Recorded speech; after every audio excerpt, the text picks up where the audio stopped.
Numbers 19, the water of purification.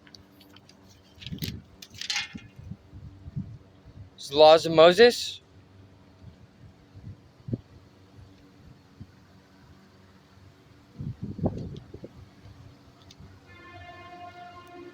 The Lord said to Moses and Aaron, "Here is another legal requirement commanded by the Lord. Tell the people of Israel to bring you a red heifer, a perfect animal that has no defects and has never been yoked to a plow. Give it to Eleazar, the priest, and it will be taken outside the camp and slaughtered in his presence. Eleazar will take some of its blood on his finger and sprinkle it 7 times toward the front of the tabernacle. As Eleazar watches, the heifer must be burned, its hide, meat, blood, and dung. Eleazar the priest must then take a stick of cedar, a hyssop branch, and some scarlet yarn and throw them into the fire where the heifer is burning. Then the priest must wash his clothes and bathe himself in water. Afterward he may return to the camp, though he will remain ceremonially unclean until evening. The man who burns the animal must also wash his clothes and bathe himself in water, and he too will remain unclean until evening.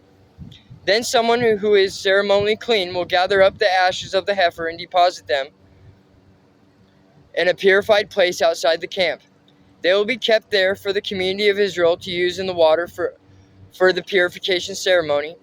This ceremony is performed for the removal of sin. The man who gathers up the ashes of the heifer must also wash his clothes, and he will remain ceremonially unclean until evening. This is a permanent law for the people of Israel and any foreigners who live among them. All those who touch a dead human body will be ceremonially unclean for 7 days. They must purify themselves on the 3rd and 7th day with the water of purification. Then they will be purified. But if they do not do this on the 3rd day, or on the 3rd and 7th days, they will continue to be unclean even after the 7th day. All those who touch a dead body and do not purify themselves in the proper way defile the Lord's tabernacle, and they will be cut off from the community of Israel. Since the water of purification was not sprinkled on them, their defilement continues. This is the ritual law that applies when someone dies inside a tent. All those who entered that tent, and those who were inside when the death occurred will be ceremonially unclean for 7 days. Any open container in the tent that was not covered with the lid is also defiled. And if someone in an open field touches the corpse of someone who was killed with a sword or who died a natural death, or if someone touches a human bone or a grave, that person will be defiled for 7 days. To remove the defilement, put some of the ashes from the burnt purification offering in a jar and pour fresh water over them.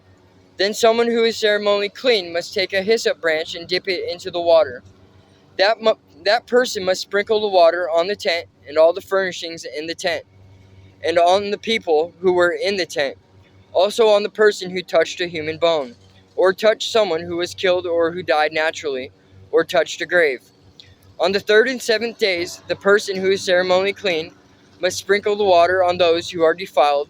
Then on the 7th day, the people being cleansed must wash their clothes and bathe themselves, and that evening they will be cleansed of their defilement. But those who become defiled and do not purify themselves will be cut off from the community, for they have defiled the sanctuary of the Lord.